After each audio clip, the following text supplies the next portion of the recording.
Hello. হ্যাঁ হ্যাঁ, কে? তুমি কি রাজ বলছো? আমি কলকাতা থেকে কল করছি। তোমার দিদির বাড়িওয়ালা বলছি। তোমার দিদি সুইসাইড করেছে।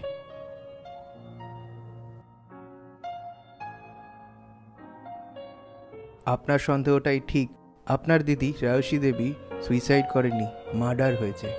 যা করেছে ওই জয়ই করেছে। জয় স্মৃতিকে পছন্দ করতো। বাড়িওয়ালার কোনো পাত্তা নেই। আর এই জয় ছেলেটা,